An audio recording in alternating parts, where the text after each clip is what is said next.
Hey, welcome to Stillness in the Storms podcast. I'm Steven Webb, your host, and I help you to have some inner peace when you need it most and you have it least. On today's podcast, we're talking about what's important in life and how we can make a difference. Very often, with everything that's going on in the world, with politics and with natural disasters and things like that, we really get into this rut of what can I do? There's nothing I can do. There's no point. So we end up feeling like we're useless, feeling like, what's the point? So we go into this place of nihilism that just makes us feel that we're not capable of making a change in the world, not capable of doing anything. And when you talk about people that when they're nearly at the end of their lives and you ask them what's important to them, they ask different questions. And they ask questions like, did I love well? Was I kind? How will I be remembered? Did I leave the planet in a better way than it was before? And it's those kind of questions that I want to answer on today's podcast. And the big thing with this is it doesn't have to be grand gestures. I was woke up in the night the other night with the cat jumping around, making lots of noise. And it was about 2 o'clock in the morning, and I turned the light on, and the cat would freeze. And I would try to go back to sleep, turn the light off. And then about half an hour later, I would hear the cat jumping around again.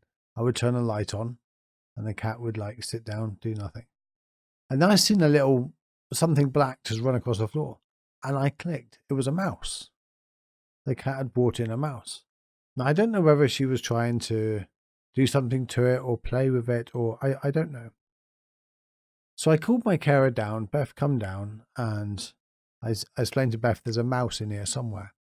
And she started to move everything out the way, and we eventually found it in behind the computer, and we put it into a bowl. I say we, I lied in bed because I'm paralyzed, so I couldn't get up, and I wouldn't be much help if she had got me up.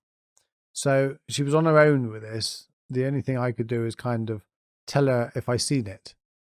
So we put the cat out of the way. We eventually found it behind the computer, and she put it into a plastic container. So she went up in the kitchen. I wonder what she'd done with it. And it was about 20 minutes. And bearing in mind, this was about 3 o'clock in the morning. So it was like in the middle of the night. And I called her a couple of times and no answer. So I thought, well, she's just gone bed. She's thrown it out the front and gone bed. And then she come back down to me and she said, well, I think the mouse will be okay. And I said, okay, what do you do? She goes, well, I've given it some water and it drunk quite a bit. I put some sugar in the water to help it with its any stress or any shock that it may have. And it drunk it out the spoon 3 times. And it didn't seem to be injured. There was no blood or anything like that. So I took it up the end of the road and I just let her out and I watched it while it ran away underneath the bush. And when she told me that, I thought, well, I jumped to all these conclusions of, oh, she's just thrown it out the front or whatever. But no, that's the way we make the world a little better. By doing little acts of kindness like that. That act alone has improved the universe. There's no two questions about it. It doesn't have to be a big grand act. And you think about that mouse. What a difference it's made to that mouse. Okay, we don't know what happened to it next, and we could go into a story of that. But let's just focus on what was done and what we do know. And what we do know is the mouse did not suffer any more that night at the hands of my cat. Thank you, Mitzi, but please don't bring in any more mice. I don't know why I'm telling her. She doesn't even listen to the podcast. So the problem is we have this huge pressure of doing something grand, doing something huge. And we really don't have to do anything huge. Just those little things again and again and again makes a big difference.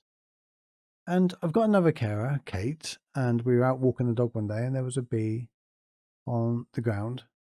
And the royal we, Kate picked it up and she put it on a leaf and she put it up on the hedge. And we put it just inside the sun So the sun was able to warm its wings up, and after a little bit, it started moving its wings, and then it flew off. The chances are it got caught in a cold wind or a cold area while it was doing its job with the bee, with the collecting the pollen in order to make honey. I'm not an expert on bees, but I think that's what they do. And when they get really cold, they can't flap their wings as well. So they end up lying on the floor. Now, then, the best case scenario is in that the sun finds them and allows them to fly back the next day. But very often they'll land and people will think they're dead. So that bee got a new lease of life and hopefully it flew all the way home. And again, that changed the world. In that moment, it absolutely changed the world. And I'm going to share another story. Jack Cornfield says about when he was with a teacher one day and he was sitting there and a fly was in his tea. And he was sitting there thinking, no, I'm going to be calm. I'm going to allow that fly I'm not going to be agitated by it. I'm not going to do anything. I'm just going to sit here and allow that fly not to bother me. It's okay. It's just tea. It's just a fly. It's just what it is. I need to just remain calm. And whether his teacher noticed him or something, but his teacher came over to him and said, what's up? What's going on? So, well, I got a fly in my tea, but it's okay. I'm accepting. I'm okay with it. And the teacher put his finger in the cup of tea, got the fly out, and disappeared out of the room. And they carried on doing their chanting and whatever they were doing. And then a little while later, he come in really happy, like really, really upbeat. Well, later that day, Jack Cornfield caught up with him and looked up and said, I cannot help to be inquisitive, but why did you come back in the room so happy? And he said, well, you know that fly? I took him out and I dried him off on the side. And once he was dry, we warmed him up and all that. And it just flew away. The fly's going to be fine. The fly's going to be fine. And this is a good thing about trying to improve the world as well as trying to accept the world. We don't have to accept everything just as it is. Buddhism and finding inner peace and having stillness is not about, okay, I just accept all the bad things that are happening. No, it's about being calm and okay with them happening and knowing what you can do something about. Now then, remaining calm is admirable. It's amazing. Well done. You remain calm when your tea could have been potentially ruined. However, what a better outcome to save the fly and enjoy your cup of tea. So this is about spiritualism. Is not just about remaining calm. I'm angry, but I can deal with my anger. I'm sad or shamed right at this minute, but I can deal with that. It's not about that. It's not about just remaining calm. It's about giving back, improving the world in little ways you can. It could be like Tony Robbins does with all the free meals that he said he was going to give 1 billion or 1 million free meals or something like that. And I think he's surpassed it already, miles surpassed it. So whatever you're doing, don't look at those little things as, well, what can I do? But you can do many, many little things every single day.